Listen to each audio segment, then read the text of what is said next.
Good evening class ninth आज मैं trigonometry का 23rd चैप्टर कंटिन्यू कर रहा हूँ और आप लोगों से बोला था अपने डाउट्स आप लोग सेंड करो चैप्टर नंबर 22 के. So please send your doubts so that I can take one more class for chapter number 22.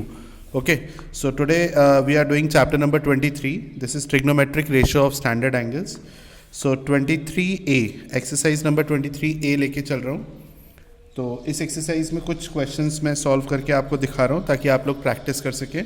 Question number 11th का first part.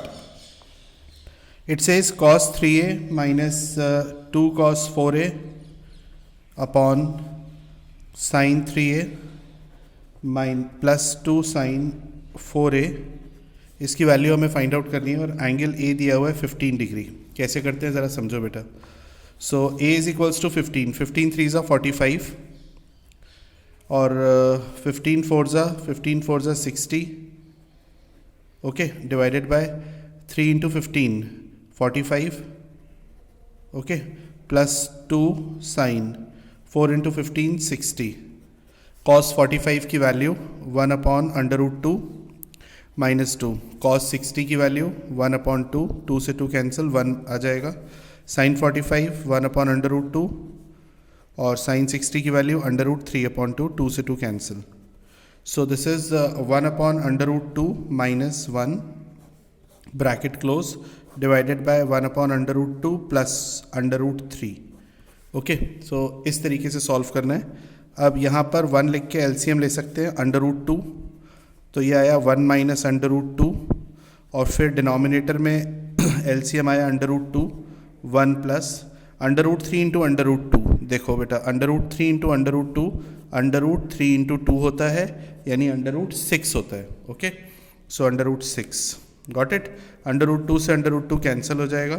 So finally you have 1 minus under root 2 divided by 1 plus under root 6. इतना छोड़ सकते हैं और अगर पीछे से answer match नहीं करता बाय चांस तो घबराना नहीं, इसको रैशनलाइज कर सकते हैं हम, पर आप लोग इतना छोड़ सकते हैं. ओके, अब 11th का सेकंड पार्ट मैं नहीं करूँगा, ये आप लोगों के लिए होमवर्क है. आज की क्लास में साथ साथ होमवर्क भी देता जाऊँगा क्योंकि बिल्कुल सिमिलर है. एंगल बी की वैल्यू सब्सटीट्यूट करनी है. अब आ जाइए क्वेश्चन नंबर 10th पर. Question number 10th exercise 23A का. अंडर रूट 3 की वैल्यू दी हुई है 1.732. स्टूडेंट्स आप लोगों से दोबारा बोल रहा हूँ कि आप लोग 22A को यानी 22A और B के सारे क्वेश्चंस इंक्लूडिंग एग्जाम्पल्स करिए और डाउट्स मुझे प्लीज़ सेंड करो. ओके, साइन 60 की वैल्यू निकालनी है. साइन 60 होता है अंडर रूट 3 अपॉन 2, आपको पता ही होगा. और अंडर रूट 3 की वैल्यू दी हुई है 1.732 डिवाइडेड बाय 2. तो 2 8 ज़ा 16, 2 6 ज़ा 12, 2 6 ज़ा 12. तो डेसिमल आ जाएगा 1 2 3 1 2 3 यानी 0.866. ये फाइनल आंसर हो जाएगा. सेकेंड पार्ट में 2 अपॉन tan 30 ये वैल्यू फाइंड आउट करनी है. तो 2 अपॉन tan 30 की वैल्यू होती है 1 upon under root 3. Under root 3 ऊपर आ जाएगा, इसको ब्रैकेट में रखो क्योंकि ये डिनोमिनेटर है. ओके, तो 2 इंटू अंडर रूट 3 यानी 2 इंटू 1.732. तो 2 2 ज़ा 4, 2 3 ज़ा 6, 2 7 ज़ा 14, 2 1 ज़ा 2 और 3. ये आंसर आ गया आपके पास. Okay, similarly question number 9th. Leave question number 9th, छोड़ सकते हैं. क्वेश्चन नंबर 9th मत करना. Okay students, question number 8th का first part. Question number 8th के फर्स्ट पार्ट में आपको sine x is equals to cos y ये गिवन है और आपसे कहता है x plus y is equals to 45. ये प्रूफ करना है, ये चेक करना है कि ये ट्रू है या फॉल्स है. Sine x is equals to cos y और x प्लस वाई 45 होगा या नहीं, यानी कि येस और नो, यानी कि ट्रू या फॉल्स, ये आपको चेक करना है. तो आपको पता है कि साइन 45 की वैल्यू और कॉस 45 की वैल्यू सेम होती है. हाँ है ना. इसका मतलब है x की वैल्यू 45 हो गई है ना बेटा, और y की वैल्यू 45 हो गई. तो बेटा x प्लस वाई की वैल्यू क्या आ जाएगी. x प्लस वाई की वैल्यू 45 प्लस 45, 45 प्लस 45 90. इसका मतलब ये स्टेटमेंट फॉल्स है. ओके, समझ में आ गया बेटा. अब 8th का सेकेंड पार्ट देखो क्या है. 8th का सेकेंड पार्ट है सेक थीटा, इसे थीटा बोलते हैं, theta into cot theta is equals to cosec theta, ये हमें चेक करना है कि क्या sec theta into cot theta cosec theta होता है या नहीं, देखते हैं भाई, पता नहीं। देखो लेफ्ट हैंड साइड ले रहे हैं, LHS लिखते हैं लेफ्ट हैंड साइड को। सेक थीटा का रेसिप्रोकल होता है बच्चों 1 कॉस थीटा, पता है ना। और कॉट थीटा का फॉर्मूला मैंने आपको कल की क्लास में बताया था, cos theta upon sine theta, याद आ गया। कॉस थीटा से कॉस थीटा कैंसिल, तो आया आपका 1 साइन थीटा। और आप जानते हो कि साइन थीटा यानी 1 साइन थीटा, 1 साइन थीटा किसके बराबर होता है, कॉसेक थीटा के बराबर, क्योंकि 1 साइन थीटा कॉसेक थीटा होता है, या हम कह सकते हैं कि कॉसेक थीटा का रेसिप्रोकल 1 साइन थीटा होता है। आई होप बढ़िया समझ में आया होगा। तो ये स्टेटमेंट ट्रू है एकदम। अब इसके बाद पार्ट नंबर 3 पर आ जाइए, 8th क्वेश्चन का 3rd पार्ट। क्या कहता है ज़रा देखते हैं बेटा। इसमें लिखा है sign square theta plus cos square theta की वैल्यू बताओ। देखो कैसे निकालेंगे। एक ट्राइंगल ले लीजिए, एक ट्राइंगल ले लीजिए ABC। ए के सामने की साइड A मान लो, B के सामने की साइड B मान लो, C के सामने की साइड C मान लो। ठीक है बेटा, थीटा या तो ये मान लो या ये मान लो, कोई फ़र्क नहीं पड़ता। मान लेते हैं ये थीटा है आपका, ओके, कोई फ़र्क नहीं पड़ता। तो बेटा साइन थीटा की वैल्यू क्या होगी, परपेंडिकुलर अपॉन हाइपोटेनस हमेशा की तरह। तो थीटा के सामने परपेंडिकुलर हो गया A और हाइपोटेनस हो गया B। अगर स्क्वायर करना है तो हम B स्क्वायर कर देते हैं, ये देखो स्क्वायर हो रहा है ना, इसलिए। और बेटा कॉस थीटा की वैल्यू क्या होगी, बेस अपॉन हाइपोटेनस। तो थीटा के सामने ये परपेंडिकुलर हो गया, तो बेस हो गया आपका C अपॉन B। स्क्वायर करना है तो हमने भी स्क्वायर कर दिया, कोई प्रॉब्लम नहीं। अब sign square theta plus cos square theta करने के लिए कह रहा है, यानी प्लस करने के लिए, ये देखो प्लस भी हो रहा है। हम वही चीज़ करेंगे जो वो कहेगा। तो A square upon B square sine square theta की वैल्यू है, और plus C square upon B square cos square theta की वैल्यू है। LCM आ गया B स्क्वायर और ऊपर आ गया A square plus C square. अब आप सभी बच्चे होशियार हैं, पाइथागोरस थ्योरम लगाओ उसमें। A square plus C square किसके बराबर होगा बेटा, B स्क्वायर के बराबर होगा या नहीं। तो हम A square plus C square की जगह B स्क्वायर लिख सकते हैं, B स्क्वायर से B स्क्वायर कैंसिल यानी 1। तो sine square theta plus cos square theta 1 होता है। और आप याद भी कर लीजिएगा, नेक्स्ट चैप्टर में you have to learn this as a formula. तो याद रखिएगा हमेशा sine square theta plus cos square theta 1 होता है, याद रखिएगा हमेशा। लगे हाथ आपको दो और 1 के फॉर्मूले बताता हूँ। Sec square theta minus tan square theta, ये भी हमेशा 1 होता है, फॉर्मूला नंबर 2। और एक और 1 का फॉर्मूला होता है cosec square theta minus cot square theta, ये भी 1 होता है, याद रखिएगा। ठीक है, बहुत बेनिफिट मिलेगा आगे के आने वाले 2 चैप्टर्स में। लेकिन याद रखना, अगर प्रूफ करने के लिए आएगा तो आपको इतना लंबा चौड़ा ये प्रूफ करना पड़ेगा। ओके, चलिए आगे बढ़ते हैं बेटा। तो 11th कर दिया, 10th कर दिया, 8th के सारे पार्ट्स हो गए। अब 7th क्वेश्चन पर आते हैं। 7th क्वेश्चन बच्चों, एक चीज़ मैं कई बार बोल चुका हूँ, बोलता रहूँगा, चैप्टर नंबर 22 करिए, अपने डाउट्स पूछिए, तो आपका चैप्टर तभी माना जाएगा कि कंप्लीट हुआ है। अपने आप को धोखा मत दीजिए, ठीक है। ऋषित और ऋतिक, तुम मेरे से डाउट नहीं पूछ रहे हो, मैं कई दिन से नोटिस कर रहा हूँ बेटा, मैं स्पेशली नाम ले रहा हूँ, because I do care for each and every child. You are not asking any doubt for so long, so please ask your doubt. Okay, question number 7th का फर्स्ट में लिखा है, if sine x is equals to cos x find the value of x. आपको x की value find out करनी है। कैसे करेंगे देखो बेटा। देखो sine x equals to cos x दिया हुआ है, एंगल दोनों का सेम है। इस कॉस एक्स को यहाँ डिवाइड में ले आओ, ठीक है, sine x upon cos x, तो इधर बचेगा 1 बचेगा। तो बेटा sine x upon cos x क्या होता है, टेन एक्स होता है, आपको पता होगा, नहीं पता हो तो अभी भी याद कर लो। टेन एक्स की value sine x upon cos x होती है, फॉर्मूला होता है, इज इक्वल्स टू 1। और 1 किसकी वैल्यू होती है, टेन में 1 होती है टेन 45 की वैल्यू, है ना। तो 1 की जगह टेन 45 लिख सकते हैं, तो टेन से टेन कैंसिल, तो x कितना आ गया 45 डिग्री। डिग्री एंगल है तो डिग्री में लिखना बहुत ज़रूरी है। ओके बेटा, अब इसका सेकेंड पार्ट देखो। सेकेंड पार्ट में लिखा हुआ है sec A is equals to cosec A. Sec A is equals to cosec A, आपको एंगल ए निकालना है। If you are not comfortable with sec, तो सेक का रेसिप्रोकल लिख लो 1 अपॉन कॉस, कॉसेक का रेसिप्रोकल लिख लो 1 अपॉन साइन, ठीक है। अब क्रॉस मल्टीप्लाई कर दो, तो साइन इसका मत करो, इसको यही रहने दो, upon cos is equals to 1। Okay, sine upon cos फिर से क्या हो गया, tan। ये पिछले क्वेश्चन का रिवीजन हो गया। 1 किसकी वैल्यू होती है, tan में। 1 होती है tan में, tan 45 की वैल्यू, ऐसे बोलना है इसको। तो tan से tan कैंसिल, एंगल ए आ गया कितना, 45 डिग्री। That's it. इसके बाद इसका थर्ड पार्ट भी देखो बेटा, tan थीटा इक्वल्स टू दिया हुआ है cot थीटा, दिया हुआ है। तो tan थीटा अगर cot थीटा के इक्वल है, कैसे सॉल्व करेंगे ज़रा समझो।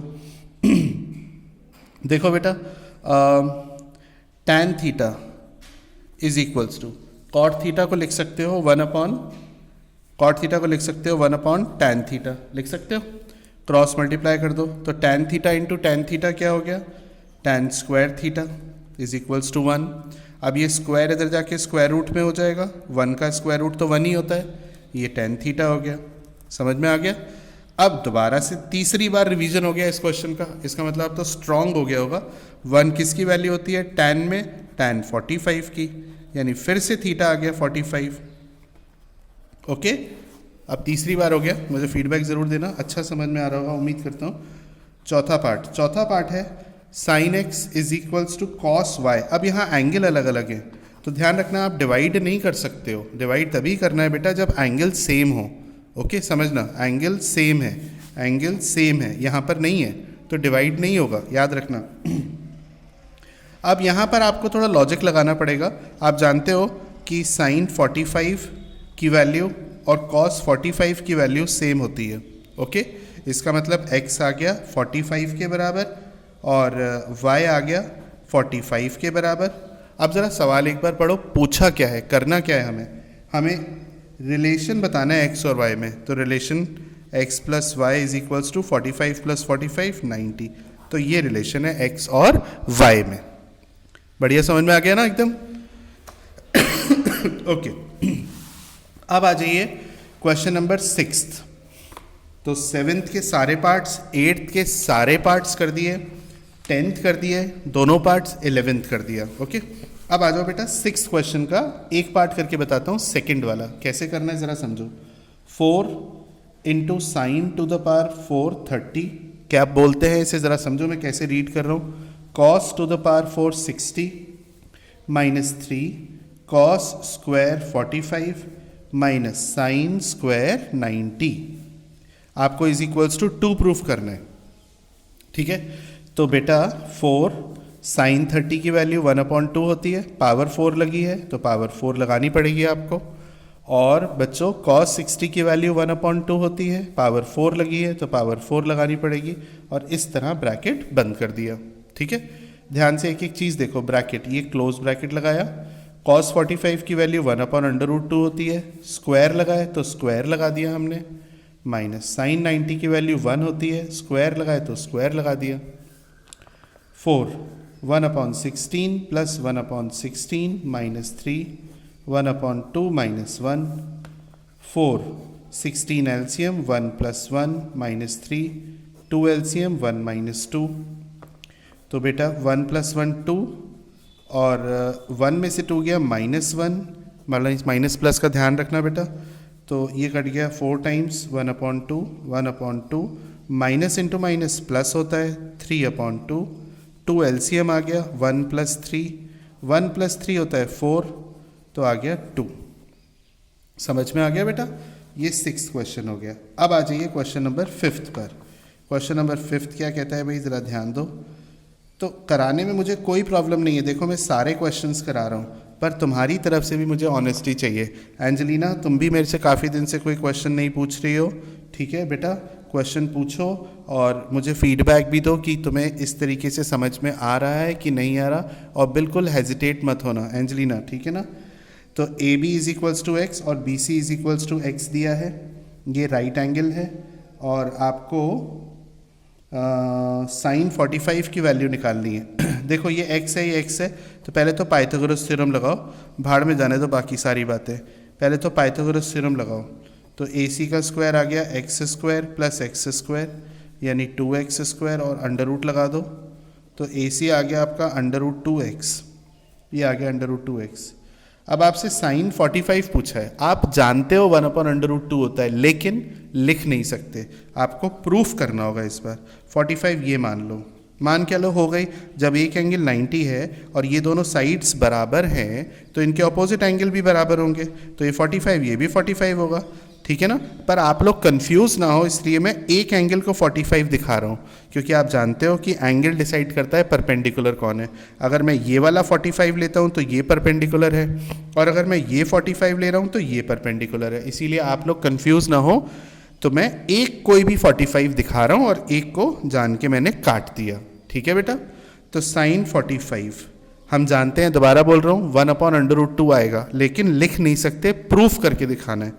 परपेंडिकुलर अपॉन हाइपोटेनस, तो परपेंडिकुलर हो गया इसके रेस्पेक्ट में ए बी और हाइपोटेनस हो गया ए सी, यानी x/√2x, तो आ गया 1/√2। लो भैया हो गया 1/√2। इसी तरीके से cos 45 अपने आप कर लेना, क्या से करोगे, बेस अपॉन हाइपोटेनस, बेस हो गया आपका इसके रेस्पेक्ट में, बेस हो गया बी सी, बढ़िया समझ में आ रहा है ना, और हाइपोटेनस हो गया ए सी, फिर से x/√2x, ये भी 1/√2 आएगा, ठीक है, अपने आप कर लेना। और tan 45 भी मांगा है, यहाँ कर देता हूँ, जगह नहीं है। tan 45 होता है परपेंडिकुलर अपॉन बेस, परपेंडिकुलर हो जाएगा ए बी और बेस हो जाएगा बी सी, तो ए बी की वैल्यू x है और बी सी की वैल्यू भी x है, x से x कट गया 1, tan 45 1 ही तो होता है, तो 1 ही आ रहा है आपका, ओके। इस तरीके से करना है। तो स्टूडेंट्स फिफ्थ से लेकर के एंड तक के सारे क्वेश्चंस हो गए, अभी मैं रुकूंगा नहीं, अभी और करूंगा। फोर्थ क्वेश्चन का फर्स्ट पार्ट, साइन 2 × 30, ये प्रूफ करना है बेटा, किसके बराबर है, 2 tan 30। पर बच्चों अगर कोई एक टीचर आपके साथ इतनी मेहनत कर रहा है तो आपका भी फ़र्ज़ बनता है कि आप ईमानदारी से उसको उतनी मेहनत करके दिखाओ। तो आप लोग इसको ऐसा ना हो कि यूज़लेस कर दो, ठीक है, ऐसा बिल्कुल मत करना। और कई बार इस वीडियो को देखना और सारे क्वेश्चंस लिख लिख के करना, ओके। और मुझसे ज़रूर बात करना, या तो फ़ोन पर बात कर सकते हो, व्हाट्सएप के थ्रू बात कर सकते हो, मैसेज कर सकते हो, anything, but I want reply from each and every single student. तो LHS लेफ्ट हैंड साइड क्या है, 2 × 30 होता है 60, साइन 60 की वैल्यू होती है √3/2, ख़त्म, फिनिश। अब राइट हैंड साइड है 2 tan 30/1 + tan स्क्वायर 30, ओके। तो 2 tan 30 की वैल्यू होती है 1/√3, ब्रैकेट बंद कर लूँगा क्योंकि न्यूमरेटर है, और 1/√3 का होल स्क्वायर, फिर से अच्छा सा ब्रैकेट लगा लूँगा क्योंकि डिनोमिनेटर है, अलग अलग दिखाने के लिए। तो 2/√3, फिर से ब्रैकेट बंद करूँगा, करने का तरीका देखो, अपॉन 1 + 1/3, ये देखो, ठीक है बेटा। तो 2/√3 और 3 × 1 = 3 + 1 4/3, गॉट इट। तो बेटा 2/√3 डिवाइड है तो इनटू होगा तो 3/4 हो जाएगा, ये 2 से 2 कट गया, तो आ गया 3/√3 × 2। आपको ये प्रूफ करना है तो एक काम करो, रैशनलाइज कर लो, क्या कर लो, रैशनलाइज करने के लिए न्यूमरेटर में √3 से इंटू कर दो और डिनोमिनेटर में भी कर दो, ठीक है। √3 का √3 से इंटू करोगे तो 3 आएगा, और ये 2 ऑलरेडी है, और ऊपर आ गया 3/√3, डिवाइड करोगे तो ये कट जाएगा, आ गया √3/2, जो कि लेफ्ट हैंड साइड के बराबर है। ये है कैलकुलेशन, इसे कहते हैं पढ़ाना, ठीक है भाई। चलिए एक और सवाल देखो बेटा, cos 2 × 30 = 1 - tan square 30/1 + tan square 30। ये आपको प्रूफ करना है, कैसे करेंगे समझो ज़रा। देखो लेफ्ट हैंड साइड है बेटा, cos 2 × 30, 2 × 30 कितना होगा, cos 60 की वैल्यू 1/2, ख़त्म, ठीक है भाई।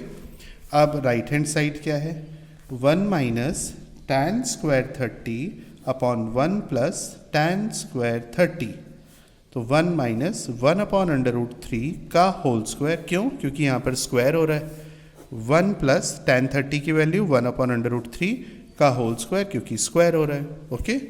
तो बेटा 1 माइनस 1/3, 1 प्लस 1/3, 3 1 3 में से 1 गया 2/3, 3 1 3 प्लस 1 4/3, 3 से 3 कैंसिल, 2/4 यानी 1/2। ये क्या है?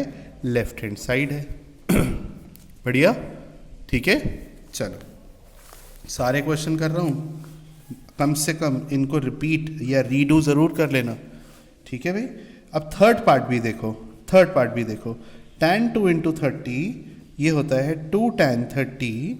मुझे लगता है ये छोड़ देना चाहिए, ये आप लोग कर लेंगे।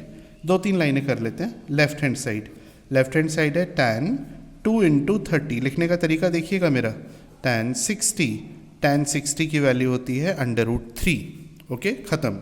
हमेशा की तरह RHS है 2 इंटू tan 30 की वैल्यू 1/√3, ब्रैकेट लगाऊंगा तमीज़ से, 1 माइनस tan 30 की वैल्यू 1/√3, होल स्क्वायर कर दूंगा क्योंकि होल स्क्वायर हो रहा है। ओके, तो बेटा 2/√3 डिवाइडेड बाय 1 माइनस 1/3, 2/√3, ब्रैकेट लगाऊंगा, ब्रैकेट लगाऊंगा, यहाँ भी ब्रैकेट लगाऊंगा, 3 1 से 3, एलसीएम ले लो, 3 में से 1 गया 2। ठीक है, तो आ गया 2/√3 इंटू 3/3 में से 1 गया 2, 2 से 2 कट गया। अब इसे रैशनलाइज कर लो। रैशनलाइज करने के लिए √3 से ऊपर और √3 से नीचे। √3 इंटू √3 क्या होता है? 3 होता है, तो नीचे आ गया 3, ऊपर है 3 3 से 3 कट गया, क्या बचा बेटा? √3, और यहाँ क्या है? √3 यानी LHS के बराबर आ गया। हो गया प्रूफ, ठीक है। सो please send your doubts today, और मैं कल की क्लास में आप लोगों के डाउट्स लूँगा। और हाँ, मोस्ट इम्पॉर्टेंट बात, कल फिज़िक्स की क्लास लूँगा। ओके, कल फिज़िक्स की क्लास लूँगा। चलो एक क्वेश्चन और करते हैं, एक क्वेश्चन और करते हैं। आइए देखिए, क्वेश्चन नंबर 3 का 5th पार्ट, ये बहुत इंपॉर्टेंट है, ये कई बार एग्जाम में आ चुका है। tan 60 + 1 अपॉन tan 60 - 1 का whole square equals to 1 + cos 30 divided by 1 minus cos 30। ये है, ठीक है, वही है। LHS करते हैं। tan 60 की वैल्यू √3 होती है, tan 60 की वैल्यू √3 होती है। दोबारा से होल स्क्वायर खोल दो, a + b का होल स्क्वायर होता है a² + b² + 2ab, और a² + b² - 2ab, ठीक है। तो a² यानी 3, b² यानी 1 + 2√3, a² यानी 3, b² 1 और 2√3, तो 4 + 2√3 और 4 - 2√3। Got it. न्यूमरेटर में से 2 कॉमन ले लो और डिनोमिनेटर में से भी 2 कॉमन ले लो, ये आ गया। ओके, इसे रोक दो, ख़त्म हो गए। RHS क्या है? RHS है 1 + cos 30 अपॉन 1 माइनस cos 30। तो बेटा 1 + cos 30 की वैल्यू √3/2, cos 30 की वैल्यू √3/2, ब्रैकेट लगाऊंगा, ये ब्रैकेट लगाया तो 2 LCM आ गया, 2 LCM आ गया, तो हो गया 2 + √3, और यहाँ भी 2 LCM आ गया, नीचे 1 लिख के 2 - √3, ये कैंसिल, ये कैंसिल, क्या आ गया? 2 + √3 अपॉन 2 - √3, और ये ध्यान से देखो किसके बराबर आ गया? LHS के बराबर, लेफ्ट हैंड साइड के इक्वल आ गया। समझ में आया कि नहीं? इस तरीके से क्वेश्चंस करने हैं। तो अब आप लोगों के पास होमवर्क क्या है, ज़रा सुनो। होमवर्क में चैप्टर नंबर 22 पूरा करना है, इंक्लूडिंग एग्जाम्पल्स, और चैप्टर नंबर 23 की फर्स्ट एक्सरसाइज करनी है, इंक्लूडिंग एग्जाम्पल्स। ये जो क्वेश्चन मैंने कराए हैं इन्हें खुद भी करना है। Thank you. Okay, bye.